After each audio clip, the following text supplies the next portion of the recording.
Shalom, selamat pagi Bapak Ibu semua. Kita bertemu kembali dalam ibadah pada pagi hari ini. Kita menaikkan pujian syukur kita kepada Allah kita yang Maha Kuasa. Mulia sembah Raja mulia. Mari naikkan sembah kita kepada Tuhan. Kepada Allah yang memberikan kita hidup. Amin.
Engkau telah lahir bagi kami Tuhan.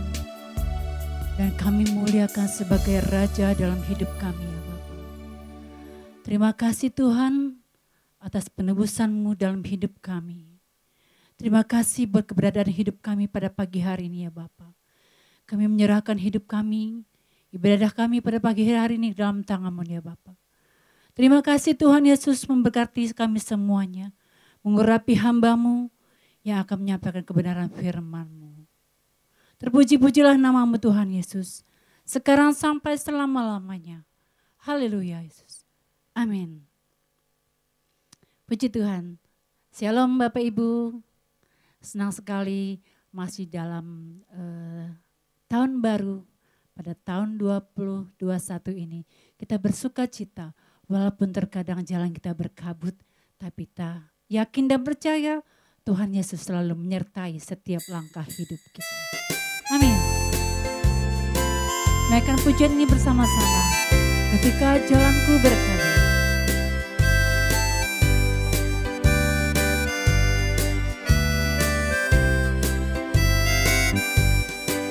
Ketika jalanku berkabut, tak tahu apa hari esok.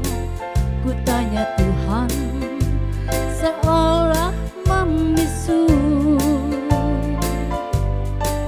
Lalu ku dengar suaranya, jangan takut, percaya saja. Masa depanmu dalam tanganku. Lagi katakan, ketika jalanku berkabut, tak tahu apa hari esok. Ku tanya Tuhan, seolah membisu. Lalu ku dengar suaranya, jangan takut, percaya saja. Masa depanmu dalam tanganku. Penjagaan Tuhan, penjagaan Tuhan, perlindungan Tuhan, pembelaan Tuhan tak berkesudahan. Kasih setia Tuhan, kasih setia Tuhan, kasih setia Tuhan selamanya. Kasihnya sungguh sempurna, lebih luas dari samudra. Dia selalu pedulikan umatnya sampai di seberang langit biru. Amin. Penjagaan Tuhan dan perlindungan Tuhan dalam hidup kita semua. Mari bersama naikkan pujian kembali. Ketika jalanku berkabut.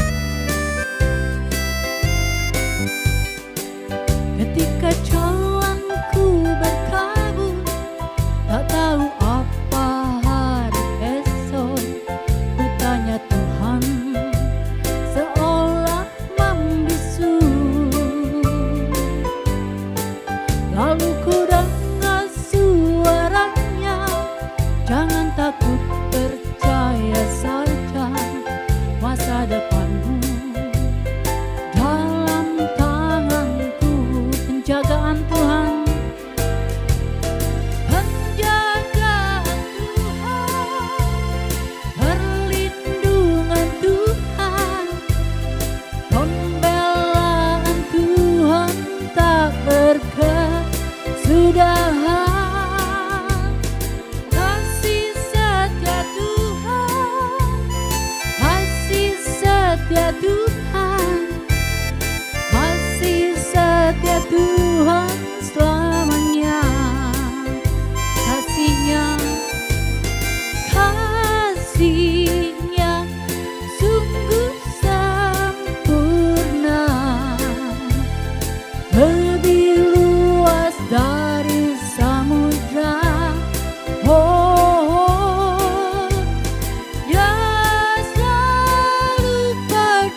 penjagaan Tuhan.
Sampai di seberang langit biru,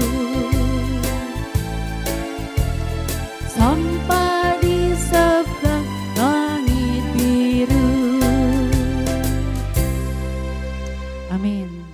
Penjagaan Tuhan sampai di seberang langit biru. Tiap langkahku selalu diatur oleh Tuhan. Mari bersama naikkan pujian. Ya Tuhan, pimpinlah langkah hidup kita. Amin.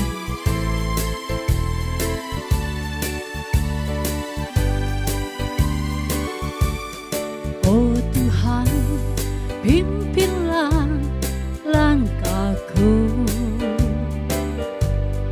Ku tak berani jalan sendiri, sertamu Tuhan, sertamu itulah doaku. Ajarku merendahkan diri menurut firman, menurut firman-Mu tiap hari. Jadikan pelita dalamlah,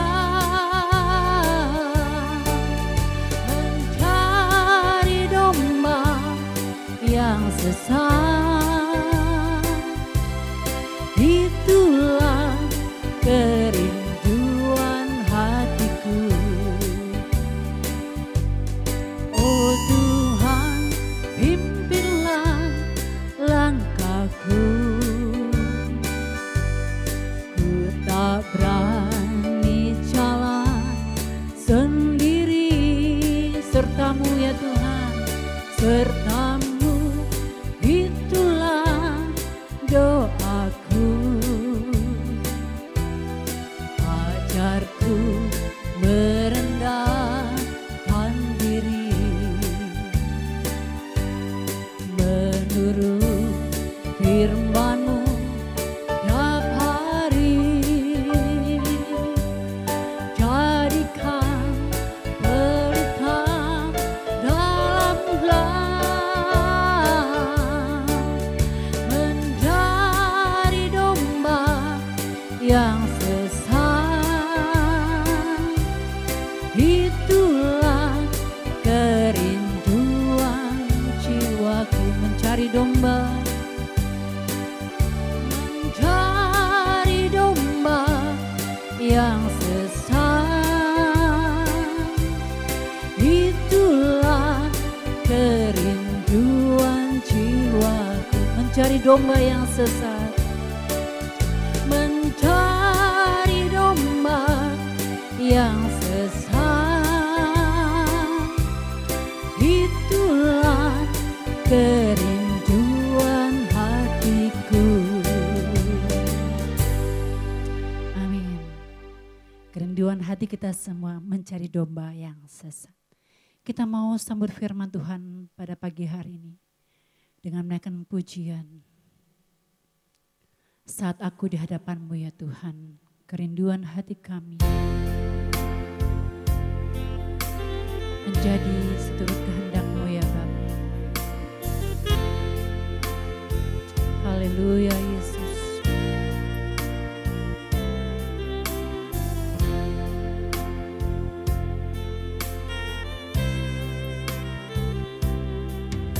Saat aku di hadapanmu, terselimuti kehadiranmu, pancaran keagunganmu, nikmat surga penuhi hatiku.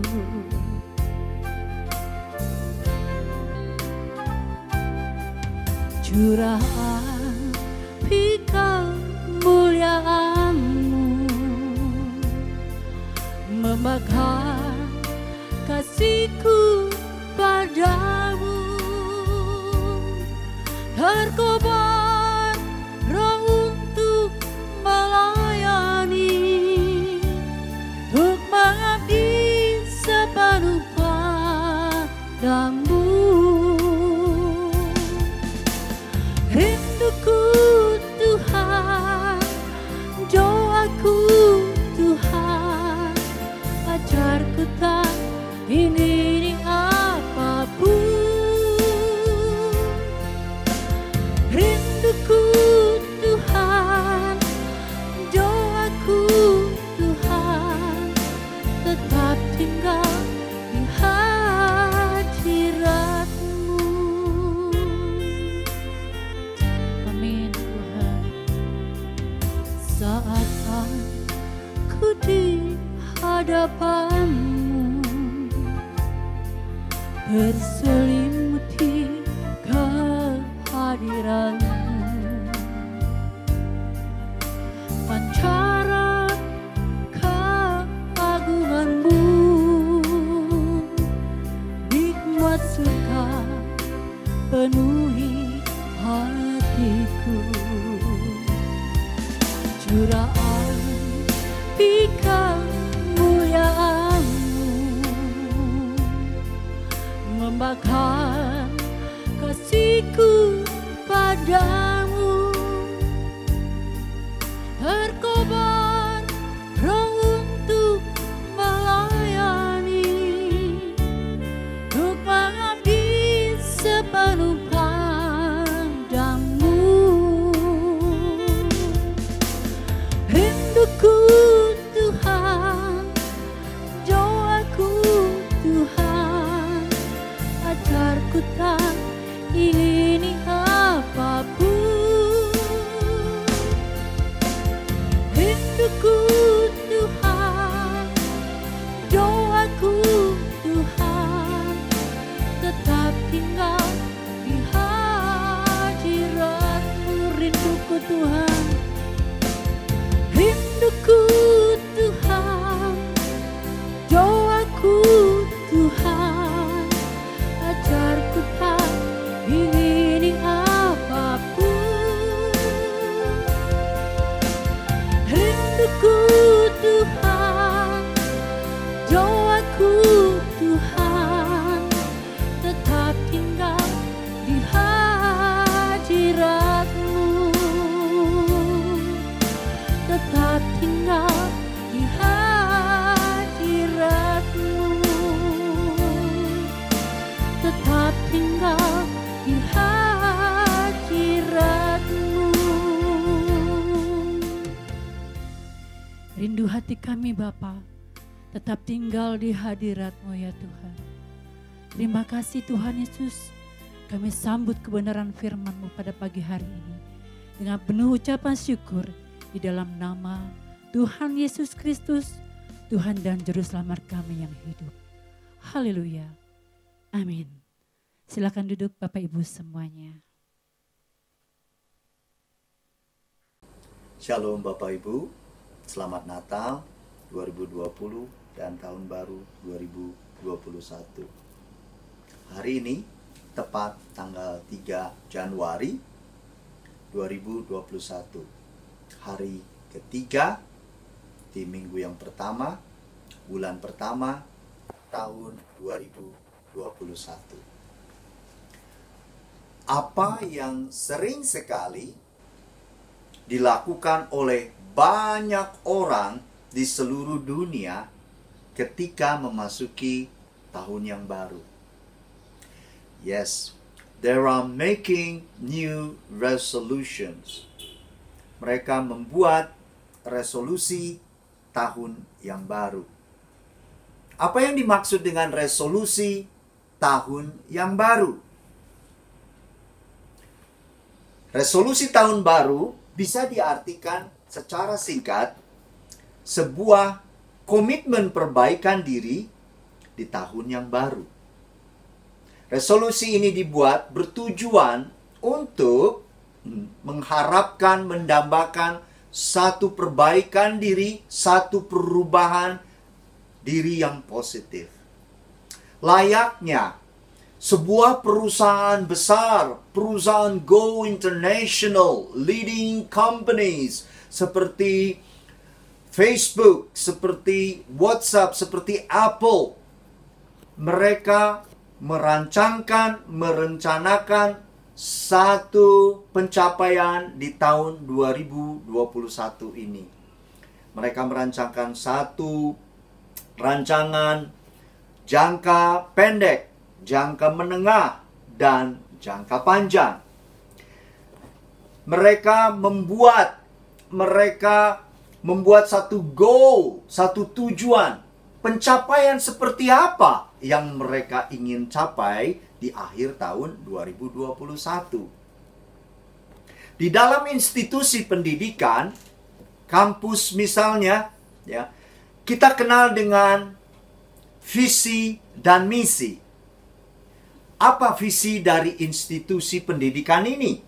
Apa misi dari pendidikan ini? Dalam membuat kurikulum,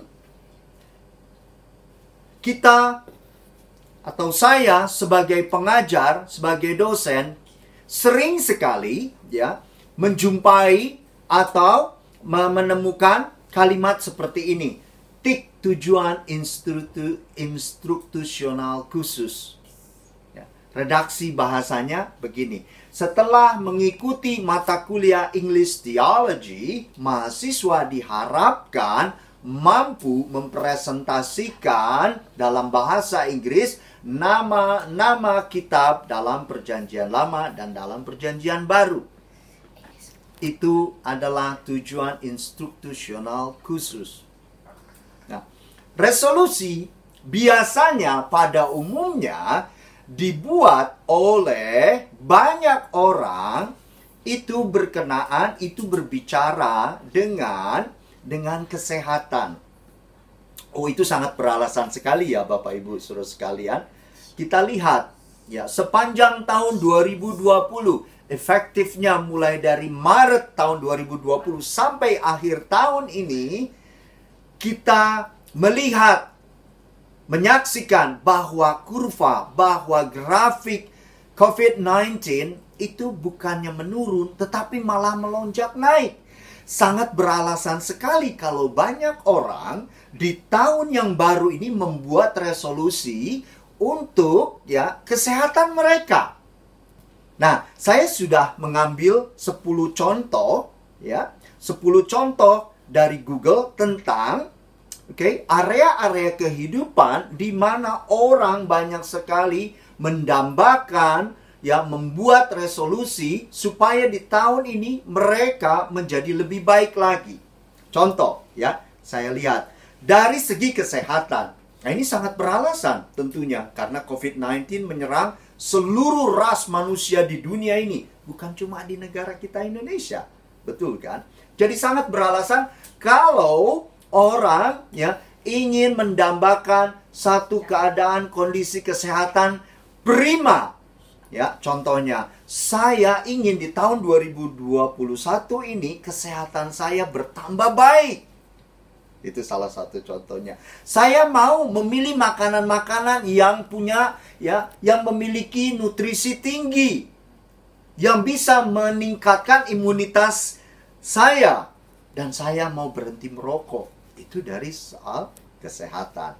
Nah, kita lihat lagi yang berikut dari soal financial. Dari segi finansial ya. Saya mau supaya saya lebih banyak lagi menabung. Saya lebih bisa berhemat. Dan yang berikutnya tentang self management, cara mengatur waktu. Saya mau di tahun ini, resolusi saya supaya di tahun ini saya lebih mahir dalam merencanakan untuk masa depan.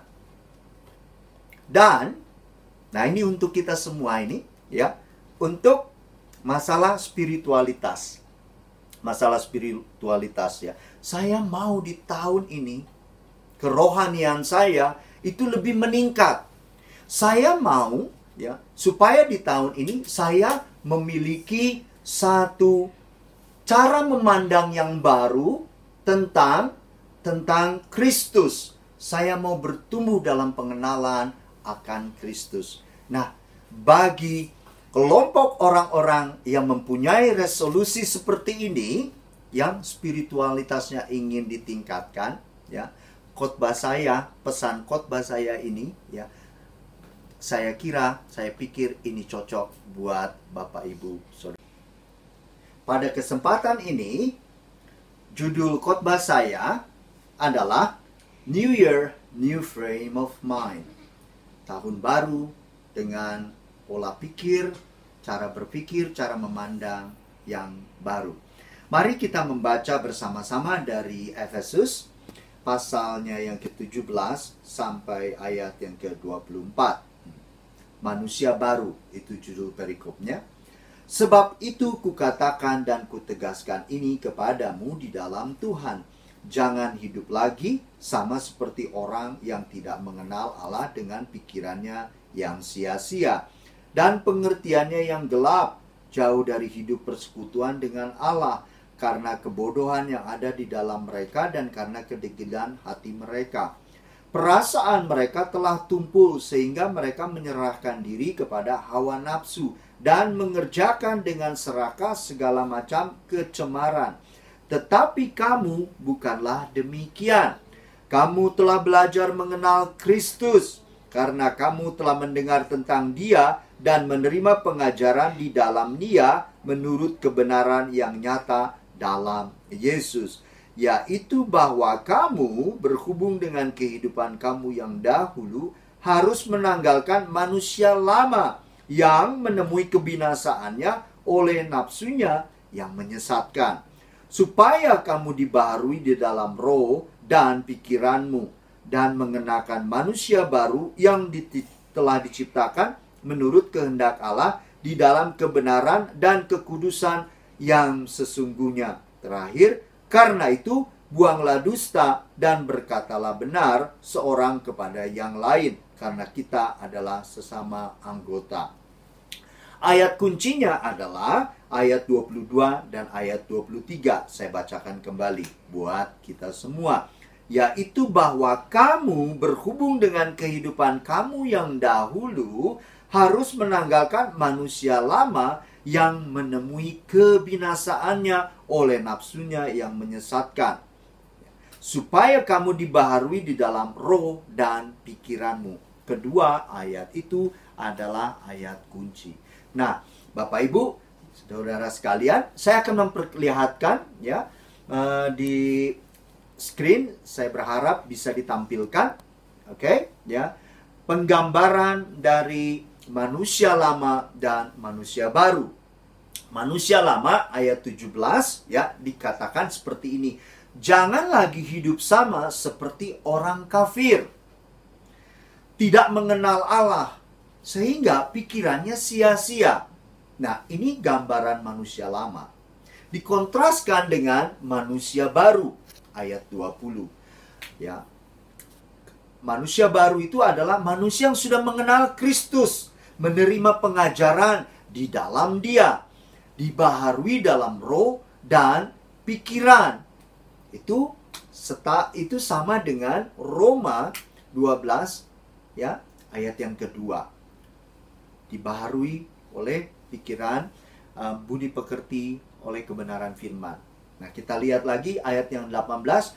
Pengertian mereka gelap karena tidak punya persekutuan dengan Allah. Akibatnya mereka bodoh, hardened heart. Ya. Siapapun di dunia ini kalau tidak memiliki satu persekutuan dengan Allah, tidak ada. They don't have relations with God. Mereka tidak mengenal Allah, tidak mempunyai persekutuan dan Allah, sehingga pikirannya sia-sia dan hatinya menjadi degil. Ayat 19, perasaan atau moral mereka menjadi tumpul. Tidak ada sensitivitas. Mereka tidak mengenal apa itu dosa. Mereka sebetulnya sedang berselancar atau menikmati dosa, tetapi mereka tidak tahu dan tidak sadar bahwa mereka sedang menikmati dosa. Ya. Mereka dibudaki oleh hawa nafsu. Bukannya kita mengontrol, ya kan? Hawa nafsu itu amarah, contohnya kebencian, contohnya, tetapi malah hawa nafsu itu yang mengontrol, membudaki kita. Mereka mengerjakan tindakan amoral. Nah, itu bisa dilihat Bapak Ibu Saudara sekalian di Galatia pasal 5 ayat 19 sampai 21. Kecemaran, percabulan, hawa nafsu, semuanya tertulis di sana. Nah, kita lihat lagi kontrasnya ayat 24. Kenakan manusia baru ciptaan Tuhan di dalam kebenaran dan kekudusan yang sesungguhnya sesuai gambar dan rupa Tuhan. Nah, Bapak Ibu, Saudara sekalian, saya temukan di sini ada dua prinsip ya, kerohanian ya, yang berlaku dan banyak ditulis ya, kita jumpai di dalam Perjanjian Baru, khususnya dalam surat-surat Rasul Paulus dan Rasul Petrus. Nah, saya mau memperlihatkan lagi kepada Bapak Ibu, Saudara sekalian ya. Kolose pasal 3, penggambaran tentang manusia baru ya. Saya tuliskan di sana dalam bahasa Inggris, rules for holy living. Oke, satu aturan etika untuk mendapatkan kehidupan yang kudus. Lihat, saya bedakan ya antara heavenly minded dan earthly minded. Heavenly minded tentunya adalah orang yang sudah menerima Kristus, yang sudah mendapat pengajaran tentang Kristus. Ya, kita akan baca dulu dari Kolose pasal 3 dari ayat 1 sampai ke ayat 9. Saya baca untuk kita semua. Karena itu, kalau kamu dibangkitkan bersama dengan Kristus, carilah perkara yang di atas, di mana Kristus ada duduk di sebelah kanan Allah. Pikirkanlah perkara yang di atas, bukan yang di bumi. Sebab kamu telah mati dan hidupmu tersembunyi bersama dengan Kristus di dalam Allah. Apabila Kristus yang adalah hidup kita menyatakan diri kelak, kamu pun akan menyatakan diri bersama dengan Dia dalam kemuliaan. Nah, dimulai dengan ayat yang kelima, ya, perikop baru, yaitu manusia baru. Karena itu, matikanlah dalam dirimu segala sesuatu yang duniawi, yaitu percabulan, kenajisan, hawa nafsu, nafsu jahat, dan juga keserakahan yang sama dengan penyembahan berhala. Semuanya itu mendatangkan murka Allah atas orang-orang durhaka. Dahulu kamu juga melakukan hal-hal itu ketika kamu hidup di dalamnya. Tetapi sekarang buanglah semuanya ini, yaitu marah, geram, kejahatan, fitnah, dan kata-kata kotor yang keluar dari mulutmu. Jangan lagi kamu saling mendustai, karena kamu telah menanggalkan manusia lama serta kelakuannya. Nah, Bapak Ibu, Saudara sekalian, ya, Bapak Ibu bisa melihat ya di screen, saya sudah membedakan antara heavenly minded, yaitu ya pikiran, pola pandang yang surgawi, dan earthly minded, pikiran atau pola pandang yang duniawi. Saya kontraskan. Lihat ayat 2. Pikirkanlah perkara-perkara yang di atas, perkara surgawi, bukan yang di bumi. Ayat 12. Kenakan belas kasihan, kemurahan, kerendahan hati, kelemah lembutan, dan kesabaran. Ayat yang ke-14. Di atas semuanya itu yang terpenting adalah kasih. Kasih menjadi kunci bagi ya satu etika ketika kita melakukan perkara-perkara surgawi. Kasih adalah kuncinya. Seperti Tuhan Yesus pernah mengajarkan kepada murid-muridnya ketika ditanya oleh orang banyak, "Guru, apa yang terutama dan utama?" Tuhan Yesus mengatakan, ya, love your God with all your heart, with all your soul, with all your mind, and love your neighbors as you love yourself. Kasihilah Tuhan Allahmu dengan segenap hatimu, dengan segenap akal budimu, dan dengan segenap kekuatanmu. Dan kasihilah juga sesamamu manusia seperti dirimu sendiri. Ya, itu menjadi kunci kasih. Ya, kemudian dikontraskan dengan earthly minded. Nah, saya temukan ada dua prinsip yang sering ya ditulis atau kita jumpai di dalam perjanjian baru, khususnya oleh Rasul Paulus dan juga Rasul Petrus. Apa itu? Lihat ya, mengkontraskan antara pikiran surgawi dan pikiran duniawi. Ya. Atau dengan kata lain, saya katakan seperti ini Bapak Ibu, ada the do's dan ada the don'ts. The do's adalah perintah-perintah imperatif untuk dilaksanakan. Sedangkan the don'ts juga perintah imperatif tetapi untuk ya kita hindari. Kalau di sini dimulai dengan pikirkanlah perkara-perkara yang di atas, bukan yang di bumi. Kenakan belas kasihan. Ini perintah-perintah the do's yang positif, imperatif. Tetapi kalau yang di earthly minded, di negatif, janganlah kamu marah, jangan kamu membenci, jangan kamu membalas dendam. Nah, dua prinsip rohani ini itu saling berjalan, saling bersamaan. Ya, Bapak Ibu bisa ditemukan juga, ya kan? Di perjanjian lama, saya mau memperlihatkan kepada Bapak Ibu, ya.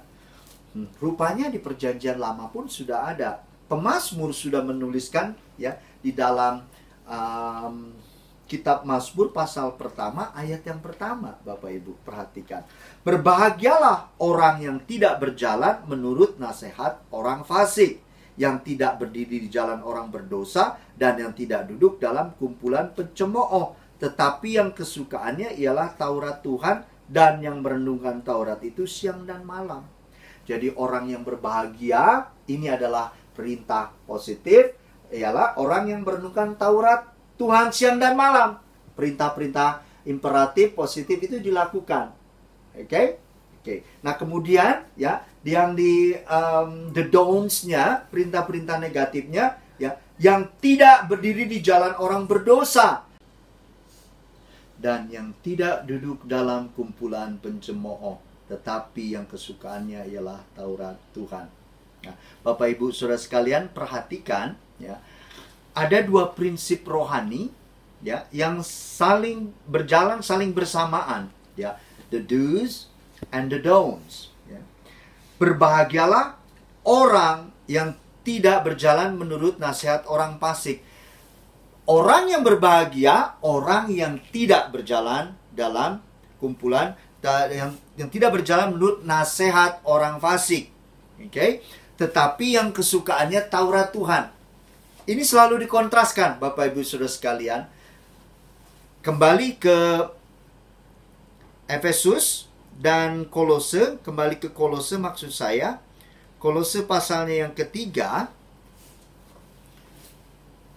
Kolose pasalnya yang ketiga, pikirkanlah perkara-perkara yang di atas, bukan yang di bumi. Perhatikan itu. Pikirkan perkara yang di atas, bukan yang di bumi. Ya. Kenakan belas kasihan, kemurahan, kerendahan hati, kelemah lembutan, dan kesabaran. Ya. The don'ts-nya, buanglah. Jangan ada lagi marah, geram, kejahatan, perkataan kotor, iri, benci.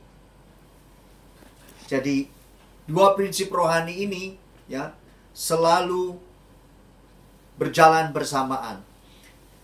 Kalau kita merindukan satu peningkatan dalam kerohanian kita, kita harus memperhatikan prinsip kerohanian ini. Ya. Kita memikirkan perkara-perkara surgawi. Kita menetapkan, kita membuat satu disiplin buat diri kita. Mau membaca Alkitab yang teratur.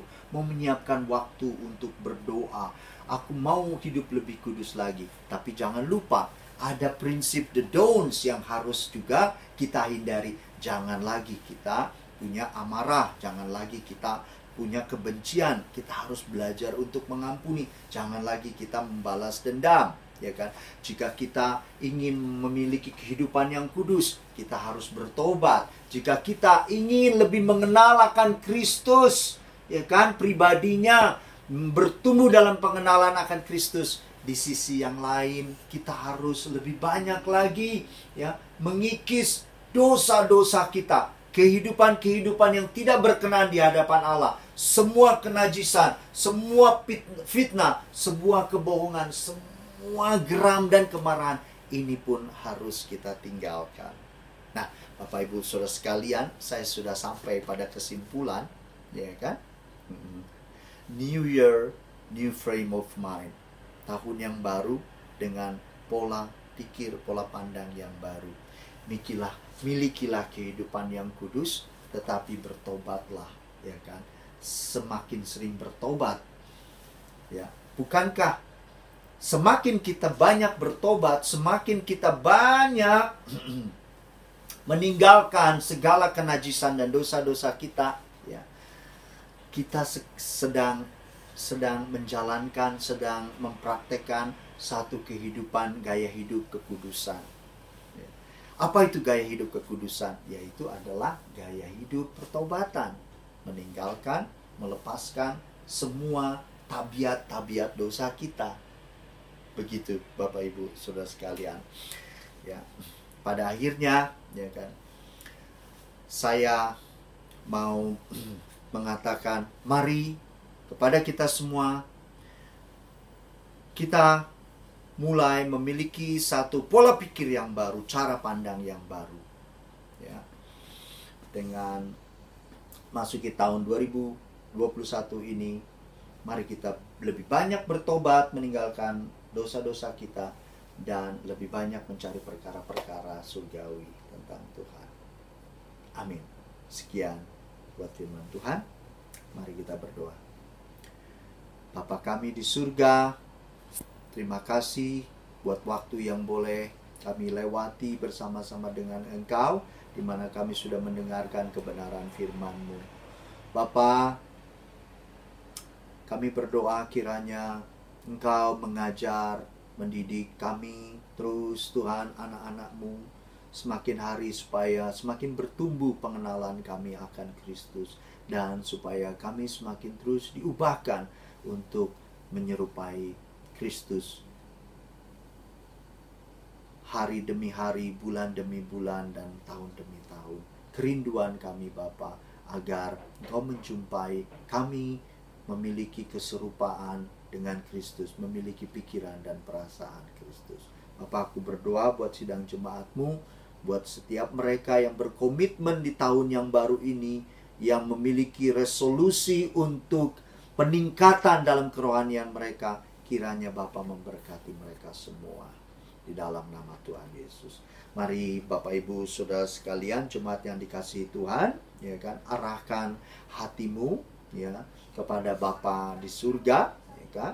Karena hanya Allah Bapa kita di surga yang sanggup, yang mampu untuk memberkati kita semua. Kita angkat tangan, tanda kita siap menerima berkat dari Bapa di surga. Berkat yang melimpah dari Allah Bapa kita di surga, ya, Allah Abraham, Allah Ishak, Allah Yakub, di dalam nama Tuhan kita Yesus Kristus sebagai kepala gereja dan Tuhan Juru Selamat kita, dan juga persekutuan dengan Roh Kudus yang selalu senantiasa membimbing, mendidik kita kepada jalan kebenaran dan jalan kekudusan. Berkat itu sekarang turun menyertai Bapak Ibu Saudara sekalian. Dalam nama Tuhan Yesus Kristus.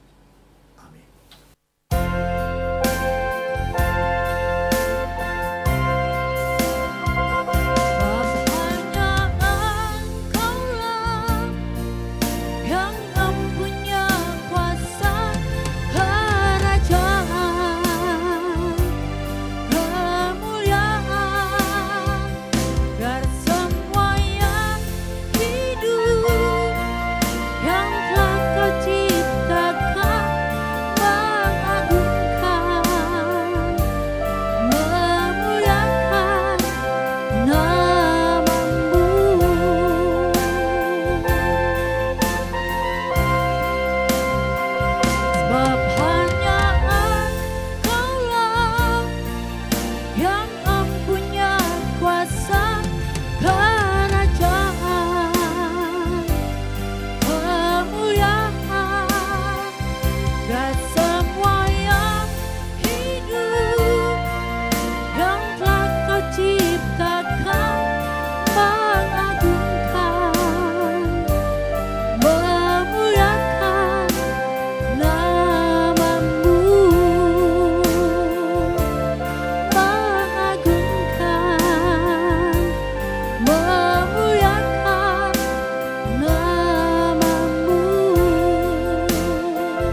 Yesus memberkati kita semuanya.